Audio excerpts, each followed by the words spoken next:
Thank you so much for joining us today. We're going to talk about quick and easy ways to support students' career readiness.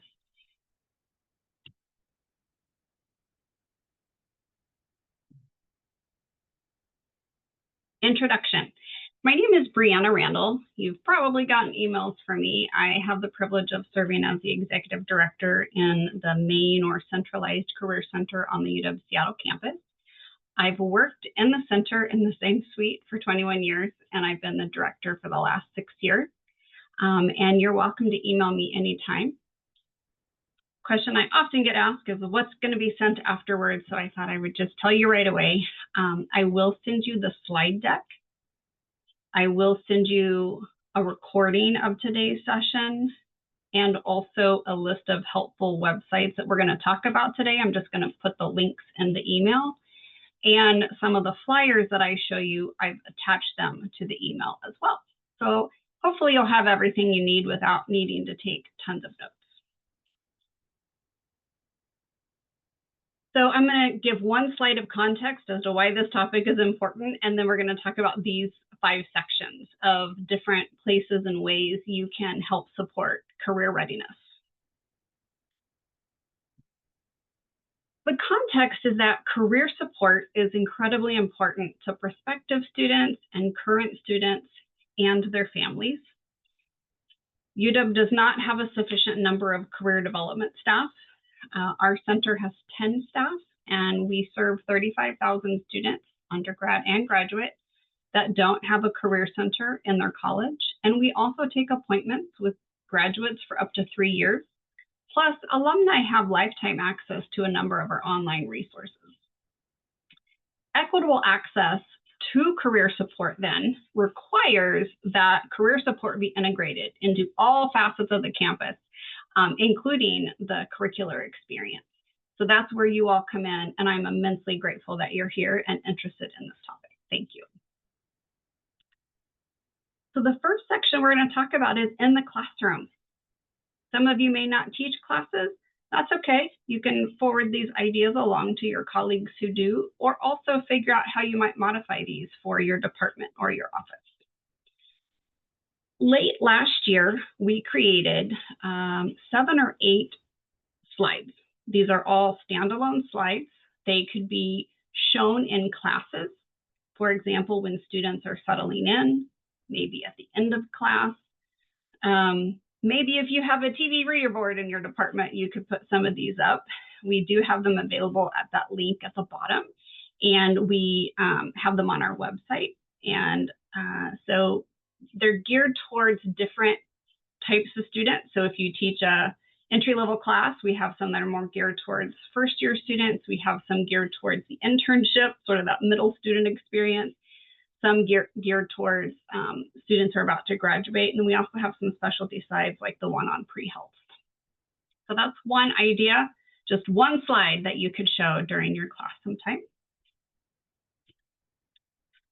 We also might be able to give a presentation in your class if you know you aren't going to be in town. For example, if you have a conference. I will say we cannot accommodate all the requests that we get, but we do especially like to come into classes where we know there's going to be a pretty captive audience, and it's usually during the day. We do need at least 3 weeks notice. And a couple of reminders, our coaches are generalists, and because we're very busy, we probably aren't going to be able to do a highly tailored, customized presentation. We just don't have the time for that. And we have lots of topics that we can present on. Each of these is about 30 minutes. So I just say that because sometimes we get requests and they want us to cover 6 topics in an hour, and it's just probably not going to happen. And we do have a workshop request form that you can fill out information about who you are, who your students are.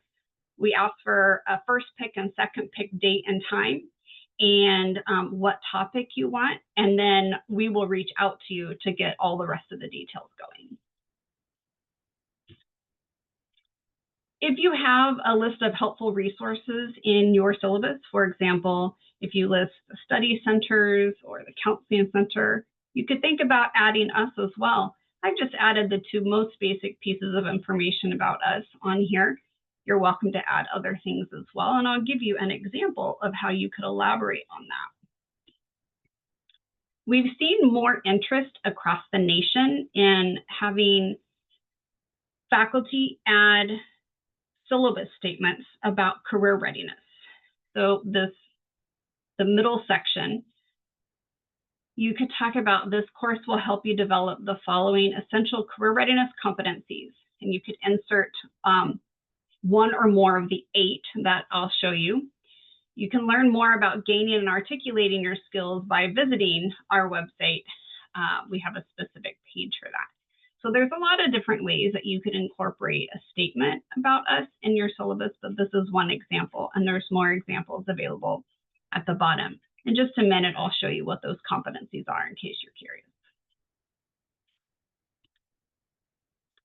So those are some ways in the classroom that we brainstormed. I'll talk about those of you who may not teach, but you have an office space or a department or a hallway. One thing you can do is just display what I would consider our general flyers. We have one just about our center in general, and I will attach it when I send the follow-up email, and you can print them out. If you're not allowed to print, you could contact me and I could try to print some and get some to you. This middle one is the career readiness competencies I was mentioning earlier. These are national. They're based on what employers want new college graduates to be able to do, in addition to the probably specific content task knowledge they'll need for the individual role.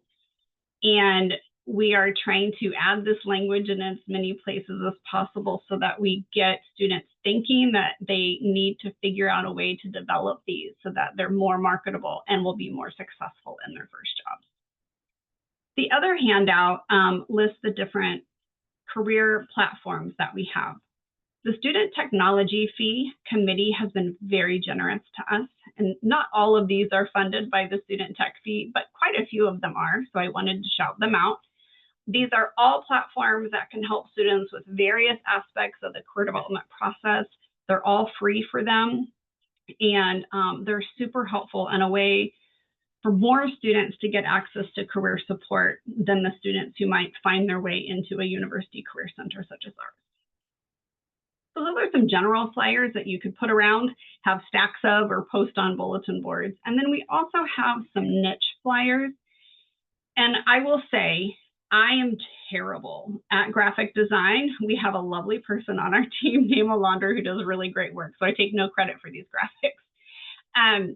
We have one specifically for the many students who are interested in pre-med, pre-health, pre-dental. And then we also have a relatively new one for international students. And those are additional flyers that some of you might find helpful that you could display in your areas. We also have a really cute sticker. So a few years ago, an intern that I had, she said, you know what? College students love stickers. Can I design one? I said, sure, you go for it. So this is actually a hand-drawn sticker from our intern from a few years ago. Students do really love these. Actually, sometimes when we have these and some candy on the table, they'll choose the sticker over candy, which I think is cute.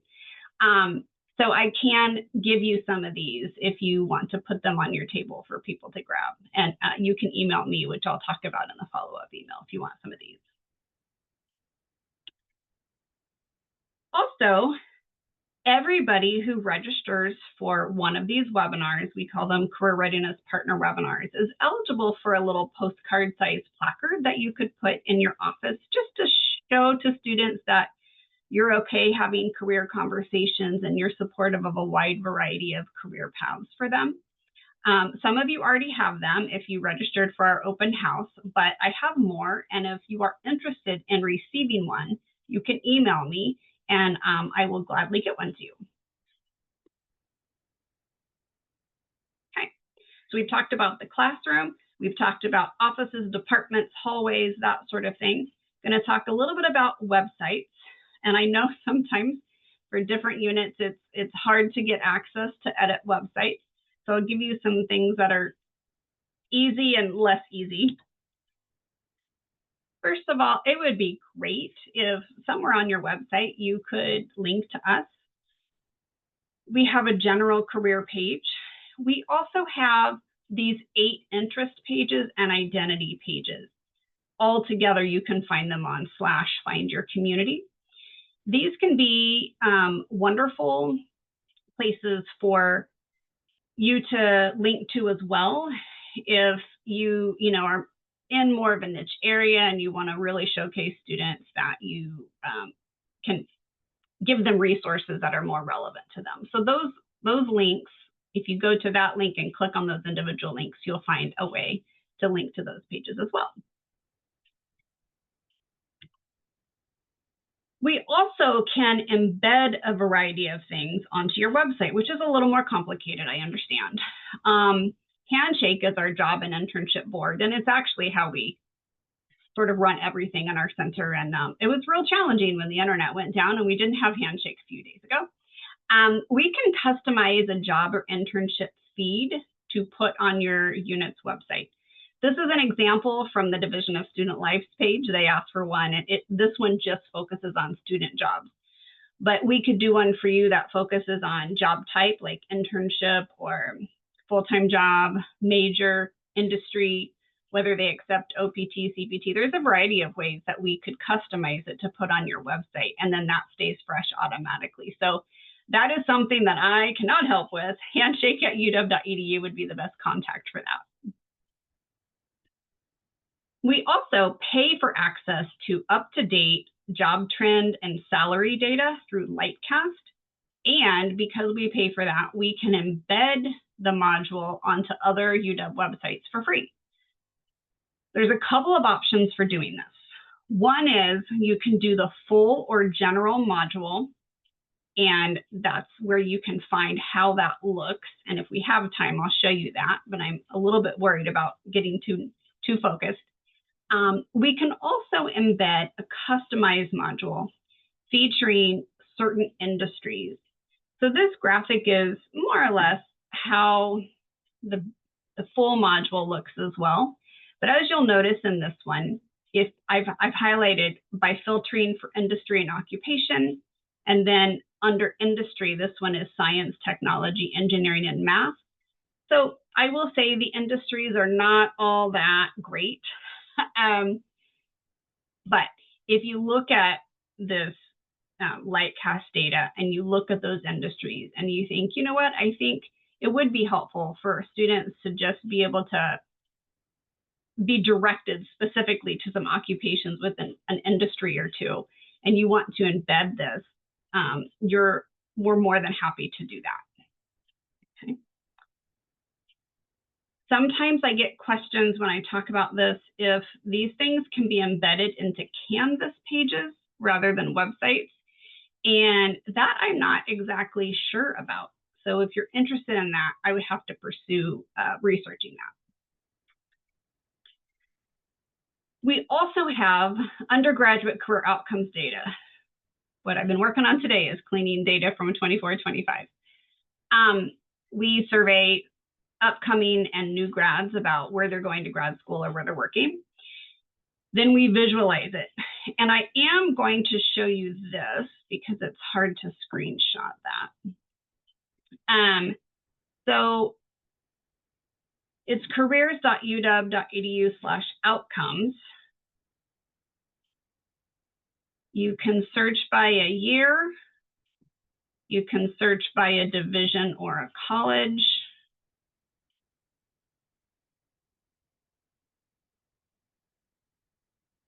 You can search by a major, you can search by state. There's a variety of different ways you can search this data. So you can just link specifically to this page, or we can embed data specific to your department or your college. As you may realize, when I click any of these, this changes the link slightly. And so it means that it's pretty easy. School of Social Work. It's pretty easy then to just embed the link into specific page, and that will go specifically to the social work data. Okay. So that is one option, is sort of the full data, or down to college or department.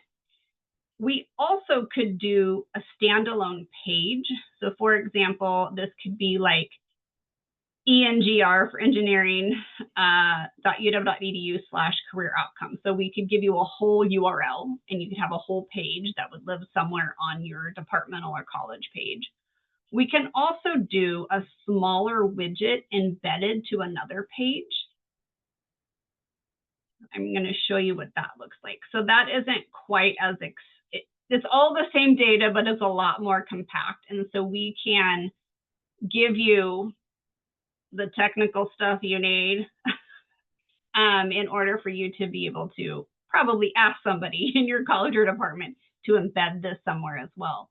So again, we could embed this, but specific to a college or a major if you wanted as well. There's a couple different options there. Okay, that was the third section, websites. Related to that is social media. Most of what we do is on Instagram. That's what we encourage people to follow and like and share. And again, we have somebody on our team who's really good at this. And we do encourage you to engage with us and to repost some things so that your students know what's going on with us.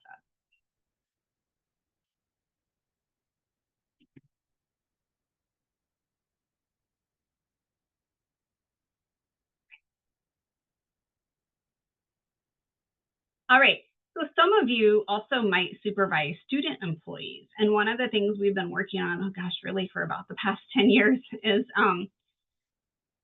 helping to make student employment more of a career relevant, career building experience. We do webinars for employers. We have a website for managers so that they can really help develop their students and make it a learning experience. And I do realize that some student employment positions are much easier than others to do this with. But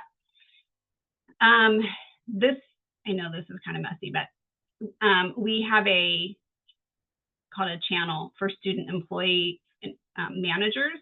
And these are the different topics that we cover on that: how to post a job and Handshake, how to recruit, all the different policies, work study, how to manage student employees, which can be different than managing regular employees, performance evaluations, and of course, the employer education webinars that I just mentioned as well. So I'm going to show you, I'm going to actually go here. This is our main website.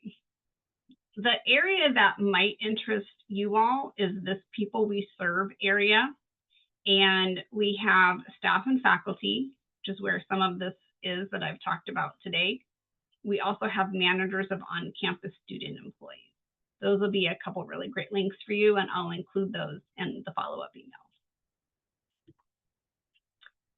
And one thing which is relatively new for us is called the Career Readiness Plus Inventory.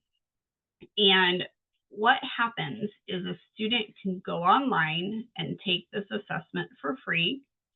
And this one's available on all 3 campuses. And it helps them assess their competency level in the 8 career readiness competencies plus a few other areas. They can take it again to see if their scores improve as well.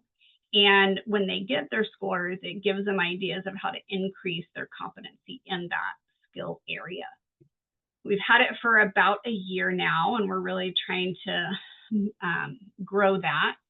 You could consider using that as a pre and post for an experience that they do. There is a way where a student can take it. A supervisor can also then evaluate the student, and then there can be a combined report where the student can see their scores and how their employer scored them.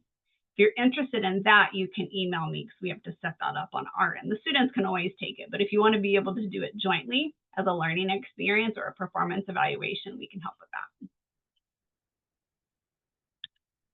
that. Okay, so we covered, see if I can remember, a little bit of context in the classroom, in the department office or hallway, websites, social media, and student employee supervision. I am happy to take questions, so if you have them, you're welcome to put them in the chat. I have a question from somebody that says, I work with non-UW students quite a bit. How much access, if any, do non-UW students have to the UW career page opportunities? Actually, a lot. A lot of what's on our website is open access, but there are several platforms that require logging in. So you can find them on our website, but then if you click on it to try to access the resource, then it requires single sign-on, so UW credentials. But a lot of our recorded webinars, our handouts, our tip sheets, we have a lot that's available for everybody. Yeah. What other questions do you have?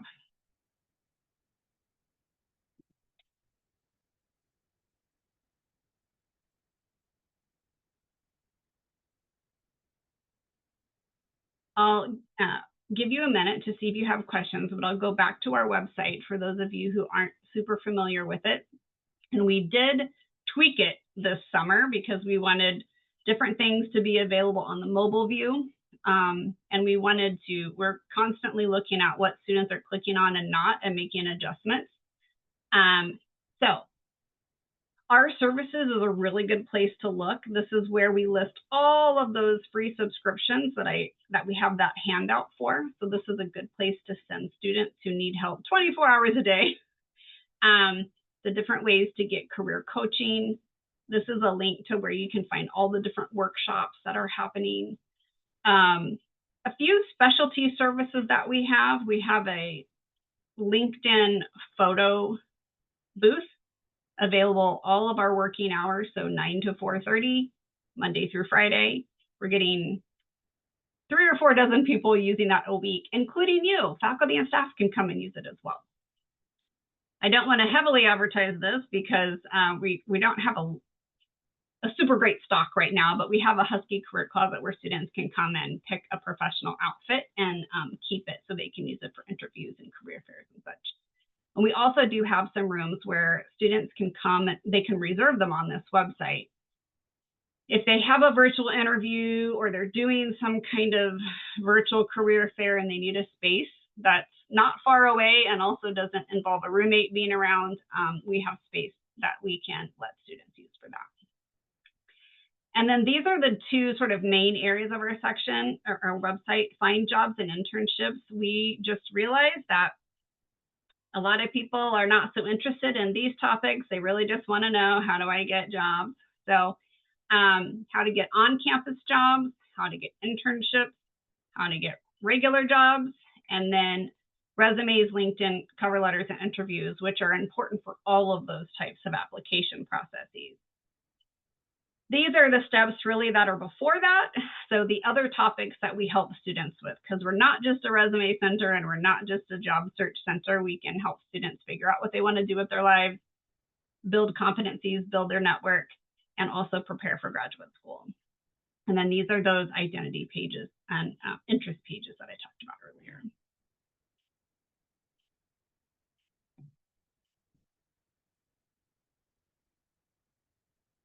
Yeah, so question about headshots. Yes, so we only have the booth. We do not do photographers. So anytime between 9 and 4:30, people can come in and use the photo booth. That's right inside our lobby. We've got some tips here on how to do it well, but it doesn't require appointments. Anybody can use it, students, staff, faculty. I'm pretty sure one day when I was up at work in the front desk, a mom and daughter came in together. Sure. Totally free and open all the time. Okay, any final questions?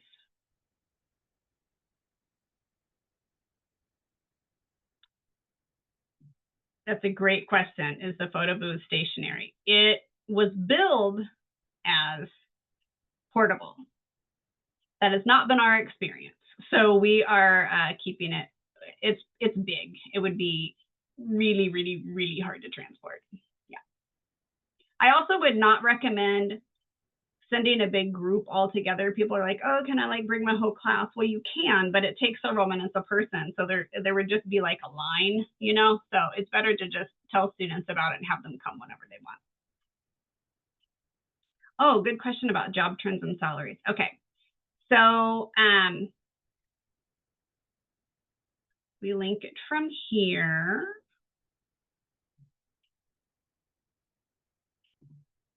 So this is where, and actually it's just, this is the direct link. I went the indirect way. So it's not the best. This is how we pay for it, and it comes into our website automatically because our website is managed externally. So it could be better, but what you can do is you can type a keyword. So I typed in a keyword. It found various job titles that have that keyword in it. Conservation scientist. If I wanted to just look at this data nationwide, I could. If I wanted to focus on what is the job market in Washington, I could also narrow it down to counties. And then it just gives helpful information about it, core tasks, trends, employers, education levels that most people have, earnings.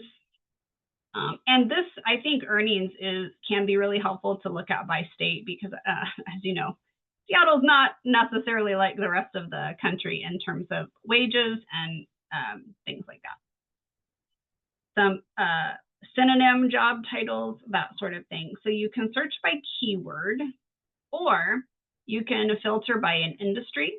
This is what I think this could be better, but I don't run the world. So information technology, then within that, there's going to be some specific occupations within that. And then again, it'll give you the same kind of information. I hope that was helpful. All right, we're about at time. So I'm going to go ahead and wrap up. I have the follow-up email ready to go, but I need to let the video do its thing. So probably tomorrow you'll get a follow-up email with the slide deck, the recording, a bunch of flyers attached, if it lets the email go through, with that many links and that sort of thing. So thank you so much for being here. We really, really, truly appreciate all of the people throughout campus who really work with students to help them figure out what life beyond their degree is going to be. So thank you. Have a wonderful afternoon.